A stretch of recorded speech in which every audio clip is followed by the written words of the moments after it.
사도 바울은 편지의 문안을 시작하기 전에 특히 교회를 위해서 수고하고 힘쓰는 사람들에 대한 예우를 당부하는 내용을 오늘 본문에서 읽게 됩니다. 그것도 가르치는 자들에 대한 교우들의 자세, 그리고 섬기고 희생하는 자들을 순종하고 알아주라고 하는 격려의 말씀을 하고 있습니다. 이단이 가만히 들어와서 진리를 흔들고 문제를 일으키는 거짓 스승들로 인해서 교회가 어려움을 겪으며 분열을 일으키고 있다는 안타까운 이야기를 전해들은 바울은 고린도 교회 중에서 4가지 종파, 우리가 1장에서 이미 읽은 바 있습니다마는 그 중에서도 손꼽히는 학문이 많고 성경에 능한 아볼로에게 고린도로 가서 가르치는 역할을 다시 할 것을 부탁을 했지만 갈 뜻이 전혀 없는 것을 보고 대신에 디모데를 보내게 되지 않았는가, 그렇게 이해를 합니다. 또 고린도 교회가 특별히 뒤에 가서 말씀을 보겠습니다마는 이 바울 사도에게 부탁하고 당부한 그 중에 문제가 특히 아볼로의 문제입니다. 아볼로보다는 어리고 그리고 연약하지만 바울을 따라다니면서 신앙훈련, 가르침의 훈련을 잘 받은 디모데는 문제가 있는 교회마다 바울 사도의 파견을 받아서 충실히 맡은 임무를 감당하는 것들을 성경의 바울의 서신들에서 더러더러 보게 되는 사실입니다. 그러면서도 교회는 이런 위기를 감당하기 위해서 어떤 자세를 가져야 할 것인가 하는 적극적인 내용을 13절, 14절에 바울은 갑자기 앞뒤 문맥과 별로 어울리지 않을 것 같은 그런 내용들을 삽입하는 것을 봅니다. 깨어 믿음으로 굳게 서서 남자답게 강건하라. 너의 모든 일을 사랑으로 행하라. 어쩌면 이 교훈은 오늘 우리 교회에 주시는 말씀같이 저는 들립니다. 여러분들도 그렇게 들었으면 좋겠습니다. 고린도 교회의 오래된 성도로 바울과 교회를 오가며 헌신하는 스데바나 같은 사람들과 여기 거론되는 이름의 주인공 같은 사람들에 의해서 사실 교회는 힘을 얻고 소성하게 되며 격려를 받게 되는데 이런 사람들을 순종하고 알아주라는 부탁까지 하고 있습니다. 여러분 모두가 여기 거론되는 순종하고 알아줘야 될 대상의 사람들이 되어서 우리 교회도 주님께서 바라시고 또 우리가 기대하는 영광스러운 주님의 교회로 변화되는 그런 복됨을 여러분들이 각오하고 이 말씀과 함께 다짐하는 이 시간이 되었으면 하는 바람입니다. 오늘도 세 부분으로 말씀 보겠습니다. 첫 번째로는 교회에 가르치는 사역자들에 대한 자세를 당부하는 내용을 10절에서 12절에 보게 됩니다. 디모데가 이르거든 너희는 조심하여 그로 두려움이 없이 너희 가운데 있게 하라. 이는 그도 나와 같이 주의 일을 힘쓰는 자임이라. 그러므로 누구든지 그를 멸시하지 말고 평안히 보내어 내게로 오게 하라. 나는 그가 형제들과 함께 오기를 기다리노라. 형제 아볼로에 대하여는 그에게 형제들과 함께 너희에게 가라고 내가 많이 권하였으되 지금 갈 뜻이 전혀 없으나 기회가 있으면 가리라 그랬습니다. 디모데는 바울의 믿음의 아들이면서 누구보다도 바울의 충실한 동역자로 칭송받고 있는 일꾼이었음을 바울의 편지마다 읽게 됩니다. 로마서 16장 21절에 보니까 나의 동역자 디모데와 그랬습니다. 디모데는 연륜적으로나 모든 것으로 볼 때 바울과는 비교가 안 되는 사람입니다. 그러나 바울은 디모데를 향해서 나의 동역자 디모데라고 이렇게 높이고 있는 것을 봅니다. 그런가 하면 빌립보서 2장 19절에서 20절에서는 디모데가 바울에게 어떤 존재인가, 그리고 빌립보 교회를 비롯한 교회들에게 어떤 존재인가를 말씀하고 있습니다. 내가 디모데를 속히 너희에게 보내기를 주 안에서 바람은 너희의 사정을 알므로 안위를 받으려 함이니 이는 뜻을 같이하여 너의 사정을 진실히 생각할 자가 이 밖에 내게 없음이라. 바울 사도의 주변에는 적어도 많은 일꾼들이 있었습니다. 그럼에도 불구하고 바울은 디모데를 얘기하면서 뜻을 같이하여 너희 사정을 진실히 생각할 자가 이밖에 내게 없음이라. 그렇게 진지한 말씀을 하고 있습니다. 하나님의 뜻에 마음을 합치고 그리고 충성되게 하나님의 말씀과 성령에 복종하는 사람과 뜻을 같이 하는 사람, 참으로 교회들에게 필요한 인물들입니다. 디모데는 경건한 사역자였지만 그러나 육신적으로는 조금은 유약한, 우리 표현대로 얘기한다면 약골이었던 것으로 그렇게 짐작이 됩니다. 이제부터는 물만 마시지 말고 내 위장과 자주 나는 병을 위하여 포도주를 조금씩 쓰라. 이렇게 디모데전서 5장 23절에서 바울 사도가 디모데에게 당부하고 있는 이야기를 봐도 확실합니다.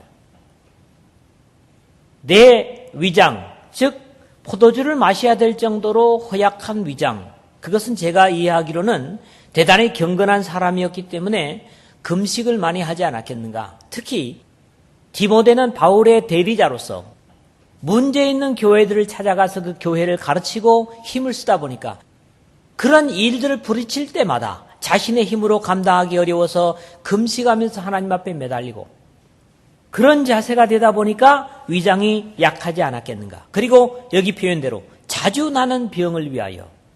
여러분, 예수님을 위해서 적극적으로 일하는 디모데도 병이 자주 나서 이렇게 괴로움을 겪습니다. 예수 믿으면 만사 일사천리가 아닙니다.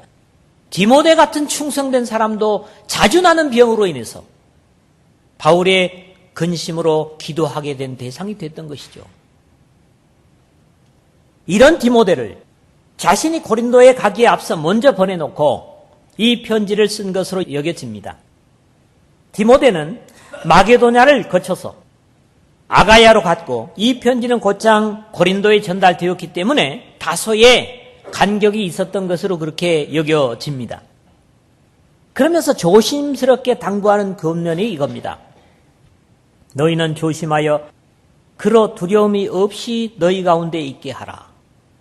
자, 나이도 어리고 그렇다고 덩치가 좋은 것도 아니고 유약한 디모데는 특히 문제 있는 고린도 교회 같은 데 가서 얼마나 마음이 저리고 힘겹겠습니까? 그렇기 때문에 바울은 이런 당부를 먼저 고린도 교우들에게다가 하고 있는 것이고, 사실 하나님의 사역자들은 하나님을 경외하면 두려워할 것이 없다고 생각하는데 바울은 이미 이 고린도전서를 시작하는 2장 3절에서 내가 너희 가운데 거할 때에 약하고 두려워하고 심히 떨었노라, 그렇게 고백을 하고 있는 것처럼 영적이지 못한 사람들을 두려워할 수 있었고 또 사실 그렇습니다. 같은 믿음으로 행한다면 두려워하지 않겠지만 성령과 말씀에 따라 움직이지 못하는 사람들은 사실 어떤 행동을 해올지 모르기 때문에 두려워할 수도 있다고 하는 것을 짐작합니다.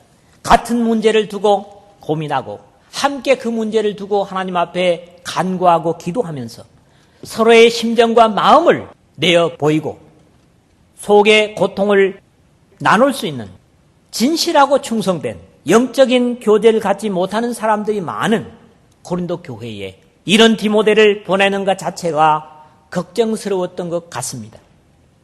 그래서 너희는 조심하여 라고 당부를 하고 있는 것이죠. 가뜩이나 게바파, 바울파, 아볼로파 이런 분파로 나눠져 있는 사람들이 바울로부터 보내진, 특히 바울에게 아볼로를 보내달라고 요청한 내용을 볼 때 말입니다. 바울로부터 보내진 사람을 어떻게 취급할지 보증이 되지 않은 가운데 바울은 여러 문제를 회복하기 위해서 디모데를 보내면서도 안타까웠던 것을 우리가 이 말씀을 읽으면서 느끼게 됩니다. 이는 그도 나와 같이 주의 일을 힘쓰는 자임이라. 비록 유약할지라도 부족할지라도 그도 하나님의 일을 나처럼 힘쓰는 자다. 이렇게 천명을 하고 있습니다. 주님의 일에 힘쓰는 자에 대한 태도는 성경에서 여러 가지로 당부를 합니다. 가르침을 받는 자들은 말씀을 가르치는 자와 모든 좋은 것을 함께 하라. 이는 그도 나와 같이 주의 일을 힘쓰는 자임이라. 진실하게 하나님을 위해서 헌신하는 사람이라고 하는 그런 디모데에 대한 확신을 이들에게 들려주고 있는 것이죠. 너희를 인도하는 자들에게 순종하고 복종하라. 그들은 너희 영혼을 위하여 경성하기를 자신들이 청산할 자인 것 같이 하느니라. 그들로 하여금 즐거움으로 이것을 하게 하고 근심으로 하게 하지 말라. 그렇지 않으면 너희에게 유익이 없느니라. 비슷한 내용이 히브리서 13장 7절에도 있고요. 그 다음에 제가 금방 읽어드린 내용이 히브리서 13장 17절입니다. 결국 기쁨과 감사로서 하나님의 일을 하게 하는 것이 그를 받드는 함께 섬기는 사람들에게도 유익이 된다고 하는 사실을 말씀하고 있는 것을 봅니다. 그러므로 누구든지 그를 멸시하지 말고 평안히 보내어 내게로 오게 하라. 오늘 11절이겠는데 여기 멸시하지 말라고 하는 말이 뭐겠습니까? 사실 기라성 같은 인물들을 추종하는 그런 고린도 교회 아닙니까?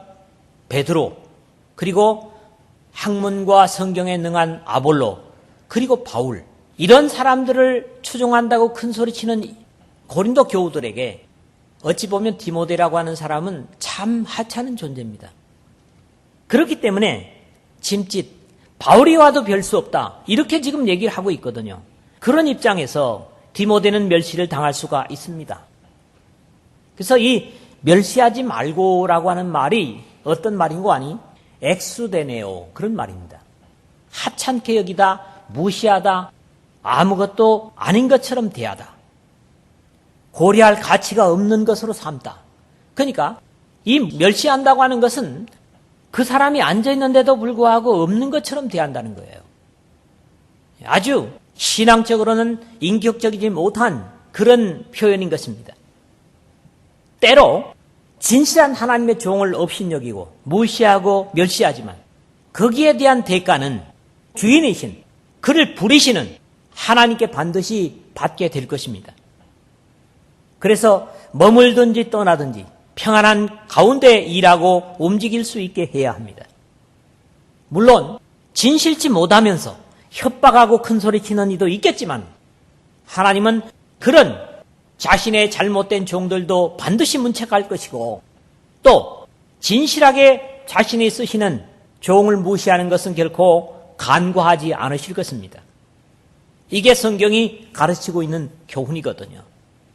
형제 아볼로에 대하여는 그에게 형제들과 함께 너희에게 가라고 내가 많이 권하였을 때 지금은 갈 뜻이 전혀 없으나 기회가 있으면 가리라 그랬습니다. 여기에 특히 형제 아볼로에 대하여라고 하는 표현은 앞에서 보는 대로 고린도 교회가 바울 사도에게 직접적으로 문제에 대한 질문을 했던 그런 부분임을 같은 양식으로 쓰여지고 있는 부분들에서 보게 됩니다. 7절 1절에 보니까 너희가 쓴 문제에 대하여 그랬고요. 7장 또 25절에 처녀에 대하여는, 8장 1절에 우상의 제물에 대하여는, 12장 1절에 신령한 것에 대하여는, 그리고 우리가 지난주에 상고했던 16장 1절에도 연보에 관하여는, 이런 내용으로 볼 때 적어도 고린도 교회가 정식으로 바울에게 아볼로를 보내줄 것을 요청했던 것 같습니다. 그리고 어찌 보면 바울보다 아볼로를 요청하는 고린도 교회에서 바울이 자존심도 상할 수 있습니다. 그럼에도 불구하고 바울은 여기에 표현대로 많이 권하였으되 지금은 갈 뜻이 전혀 없으나 그렇게 기록을 하고 있습니다.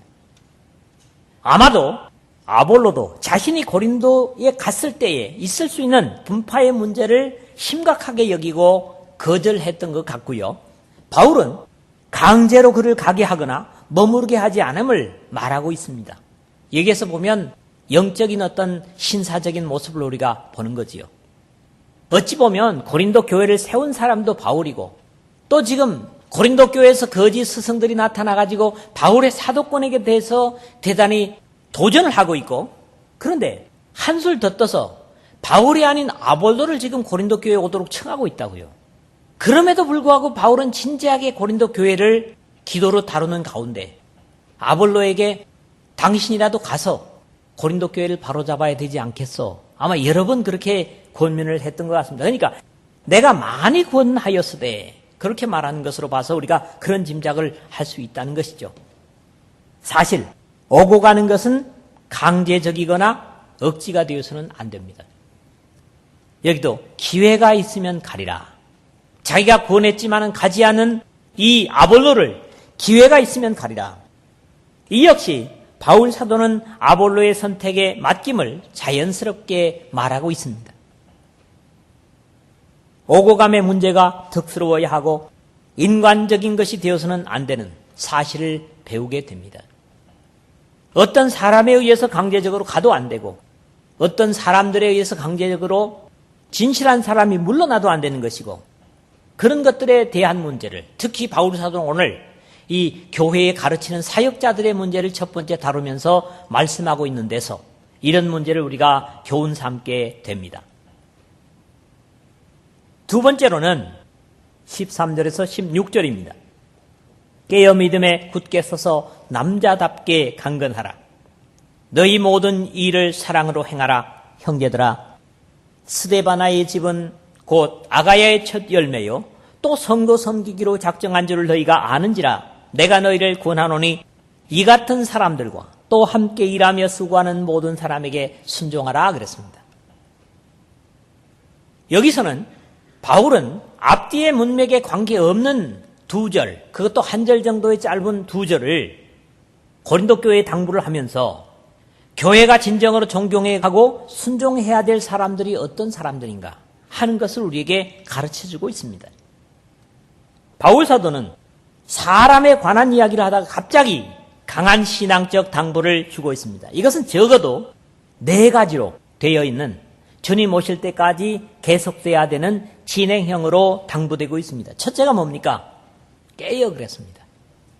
참으로 제가 말씀의 서두에도 말씀드렸지만은 이 시대가 신앙의 사람들이 깨야 될 때입니다. 함부로 살 수 없는 때입니다. 어느 때보다도 그런 때가 되어 있는 것을 봅니다. 이 말은 그레고리오라는 말입니다. 정신을 차리다, 경계하다, 주의하다. 뭡니까 다? 어찌 보면 파수꾼들이 하는 행동이죠. 정신을 차리고 졸리다가 눈을 부릅뜨고 그리고 정신을 차리고 그 다음에 다시 경계를 하고 주의하는 파수꾼들에게 있어야 될 겁니다. 신앙인들은 역사의 파수꾼들입니다. 주님의 다시의 오심에 대한 파수꾼들이요, 이 어두워가는 역사의 파수꾼들이 되어야 됩니다. 그래서 깨야 됩니다. 정신을 차리지 못하면 어떻게 되어가는 세상인지, 주님이 언제 오실지 알 수가 없습니다. 그러나 깨어있는 자들에게는 주님께서 도적같이 임하지 못할 것이라고 주님은 분명히 말씀하십니다. 여러분 깨십시다. 깰 때입니다. 확실하지 않습니까? 그 다음에 두 번째는 믿음에 굳게 서서 그랬어요. 믿음에 굳게 서서. 굳게 서서라고 하는 표현은 스테코라는 말입니다. 스테코. 이것은 참다, 견디다라는 말이에요. 굳게 선다는 게.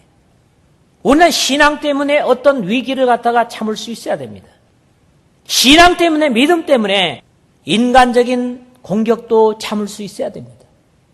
그렇기 때문에 바로 믿음에 굳게 서서라 하는 것은 많이 참을 줄 아는 사람, 견딜 줄 아는 사람, 그런 사람이 되라고 하는 것이죠. 그 다음에 세 번째는 뭡니까? 남자답게라는 말합니다. 이 말은 아네르라는 말에서 온 말입니다. 이 아네르라는 말은 한 가정을 이끈 결혼한 남편을 얘기하는 표현이고요. 싱글 남자에게 쓰는 표현이 아닙니다. 요즘 표현으로 빌린다면 대장부라는 겁니다. 대장부. 옛부터 오는 말입니다. 그러니까 남자답게 강건하리라는 것은 대장부답게 강건하라는 겁니다. 뭐의 말입니까? 신앙의 용기를 가져라. 대장부답게 강건하여라. 이런 말씀을 당부를 하고 있는 거죠. 너희 모든 일을, 그 다음 뭐예요? 네 번째로 사랑으로 행하라. 사랑으로 행하라. 사랑이 관념적으로 돼서는 안 되기 때문에 행하라. 그렇게 당부를 하는 거지요. 그래서 이렇게 적어도 4가지 정도의 당면한 고린도 교회에 문제가 있음에도 불구하고 신앙적인 것을 권면하고 있는 것이고, 어찌 보면 사람에 대한 당부를 하면서 이런 권면을 하고 있는 것은 대단히 중요한, 그런 바울의 표현이라고 생각을 하고, 이 표현 또한 오늘 이 말세를 당해서 그 다음에 15절의 표현을 보면 스데바나의 집은 곧 아가야의 첫 열매요 또 성도 섬기기로 작정한 줄을 너희가 아는지라 그랬다고요.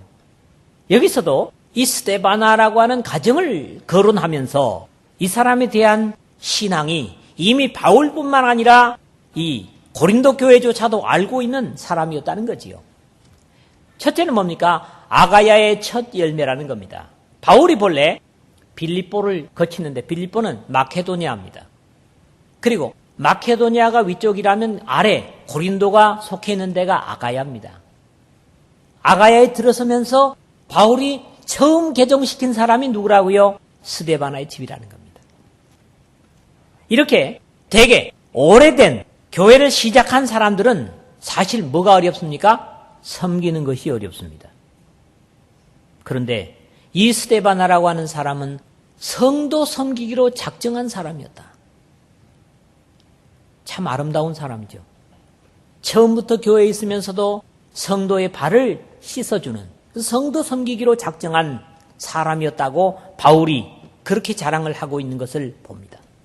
그리고 이것을 뭐라고요? 너희가 안다. 너희가 다 알고 있다. 고린도 교회가 비록 문제가 있지만은 이 스데바나 같은 사람은 교회를 위해서 성도를 섬기기 위해서 작정하고 그렇게 살고 있는 것들을 고린도 교회가 다 아는 사실이다. 그렇게 바울은 말씀하고 있습니다. 자, 여기에 따르는 당부가 뭡니까? 내가 너희를 권하노니 이 같은 사람들과 또 이와 같이 함께 일하며 수고하는 모든 사람에게 뭐라? 순종하라는 겁니다. 이런 사람에게 순종이 가는 거예요. 당연한 거죠. 왜? 섬기기로. 교회 속에서 존경받는 사람은 섬기는 사람입니다. 경건으로 하나님을 섬기고 성도들을 섬기는 사람입니다.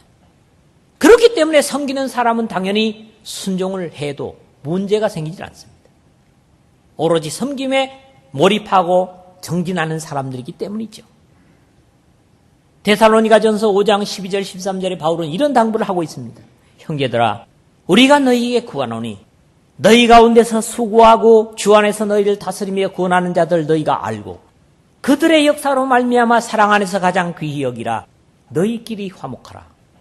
바로 이 스데바나 같은 사람을 두고 이런 말씀을 하고 있다고 확신할 수 있습니다. 어찌 보면 아가야의 첫 열매로서 신앙을 시작하면서 지금 고린도 교회에 비록 문제가 있지만은 여전히 섬기는 자세로 아름다운 모습을 견지하고 있는 스데바나 같은 이런 모든 성도들이 되시기를 주님의 이름으로 축원합니다. 세 번째로는 17절 18절 두 절입니다. 내가 스데바나와 부드나도와 아가이고가 온 것을 기뻐하노니 그들이 너희의 부족한 것을 채웠습니다. 그들이 나와 너희 마음을 시원하게 하였으니 그러므로 너희는 이런 사람들을 알아주라. 사람들의 마음을 시원케 해서 알아줘야 될 사람들입니다. 바로 앞에 연결된 누구죠? 스데바나 같은 사람. 몇몇의 스데바나 같은 사람들이 여러 교회에 있었고 이들은 지금도 바울에게 섭섭하고 안타까운 것을 와서 채워주는 그런 아름다운 모습을 바울은 칭찬하고 감사하고 있는 것을 봅니다. 위에서 말한 같은 사람인 것이죠. 온 것을 기뻐하노니 이 사람들이 온 것을 기뻐한다. 여러분, 오는 것 자체가 기쁠 수 있는 사람이 되어야 돼요. 무리에 소속하면 기쁠 수 있는 사람. 온 것을 기뻐한다 그랬지 않습니까? 이들이 바울에게 와서 너희의 부족한 것을 채웠습니다 그랬거든요. 이 부족한 것이 뭐겠어요? 이게 본래 부족한 것이라고 하는 것은 휘스테레마라는 말입니다. 이 말은 본래적으로는 재산의 빈곤 또는 재산의 결핍, 재산이 모자라는 궁핍한 이런 것들을 주로 말할 때 쓰는 단어입니다. 그러나 여기에 보니까 같은 의미로 이 의미를 이해할 수 있는 것은 믿음의 교훈에 부족한 것. 열심은 있는데 믿음의 교훈에 부족한 것에도 역시 같은 표현을 쓰고 있고요. 그 다음에 사랑의 나눔의 빈곤. 사랑의 나눔도 결핍되어 있는 이것도 역시 같은 휘스테레마라고 하는 말을 씁니다. 그러니 어찌 보면 우리가 빈곤한 게 뭡니까? 우리 교회 부족한 게 사랑인 것 같아요. 그래서 어찌 보면 이런 결핍을 채워주는 스데바나 같은 사람들이 모두가 돼야 된다, 그런 말씀을 드리는 거지요. 여기서는 적어도 고린도 교우들을 향한 바울의 충고와 사랑을 대신 전해주었을 뿐만 아니라 바울에게도 그를 향한 고린도 교우들의 애정을 전해줘서 바울에게 큰 기쁨을 전해주었습니다. 지금은 고린도 교우들과 떨어져 걱정하고 있는 바울에게 이 세 사람이 고린도 교회의 소식을 가지고 온 것이 바울의 걱정으로 텅 빈 마음을 채워준 것입니다. 그들이 나와 너희 마음을 시원하게 하였으니 18절 상반절에 그랬는데, 사람 사이를 시원케 해주는 중보자, 마치 하나님과 죄인 사이를 중재하신 예수 그리스도처럼 귀한 존재들입니다. 그래서 중매쟁이가 중요한 겁니다. 그렇지 않습니까? 사람들은 사람 사이를 이간시켜서 서로를 더 답답하게 만드는 경우가 세상에는 더 많습니다. 이 사람에게 저 사람 얘기를 이렇게 하고 저 사람 얘기를 이 사람에 이렇게 해서 이간시키는 그런 일이 세상에 허다하지 않습니까? 사실이거든요. 그러나 교회에서는 참으로 나와 너희 마음을 시원케 하는 이런 사람이 많아야 합니다. 사람의 관계를 회복시켜주는 화평의 사람이 바로 그리스도인입니다. 아니, 예수 그리스도께서 그런 모범을 우리에게 보여주셨습니다. 자신이 영광의 보좌를 버리시고 낮고 천한 몸으로 오셔서 죄로 인해서 죽어가는 인간들을 안타까워하는 하나님의 심정을 가지고 또 절망으로 나서 죽을 수밖에 없는 인간들을 위해서 자신의 몸을 십자가에 대신 죽게 하시고 그 희생을 통해서 결국 인간들의 마음에 구원에 대한 소망과 천국에 대한 기대를 갖게 하신 분이 예수님이시라면 바로 우리가 그런 사람이 되어야 되지 않겠는가 하는 거죠. 안타깝게도 서로에게 상대를 좋지 않게 말함으로써 더 멀어지게 하는 역할을 하는 사람들이 있는데 이것은 옳지 않고 거기에 대한 보응도 반드시 하나님께 받을 것임을 우리는 그런 행동을 한다고 하면 두려워할 줄 알아야 됩니다. 고린도후서 5장 18절에서 20절은 그리스도인들이 바로 서로의 마음을 시원케 해주는 화평자들이라고 하는 사실을 바울 사도가 증거를 합니다. 그가 그리스도로 말미암아 우리를 자기와 화목하게 하시고 누굽니까? 예수 그리스도를 말씀하고 있죠. 또 우리에게 화목하게 하는 직분을 주셨으니 곧 하나님께서 그리스도 안에 계시사 세상을 자기와 화목하게 하시며 그의 죄를 그들에게 돌리지 아니하시고 화목하게 하는 말씀을 우리에게 부탁하셨느니라. 그러므로 우리가 그리스도를 대신하여 사신이 되어 하나님의 우리를 통하여 너희를 권면하신 것 같이 그리스도를 대신하여 간청하노니 너희는 하나님과 화목하라. 이런 일련의 바울의 당부는 우리가 사람 사이에도 화목을 만드는 자라고 하는 사실을 말씀하고 있는 것입니다. 그런데 이 고린도후서 5장 18절에서 20절 바로 전에 사람과 하나님과 또 사람과 사람을 화목케 할 수 있는 사람이 어떤 사람인가를 말씀합니다.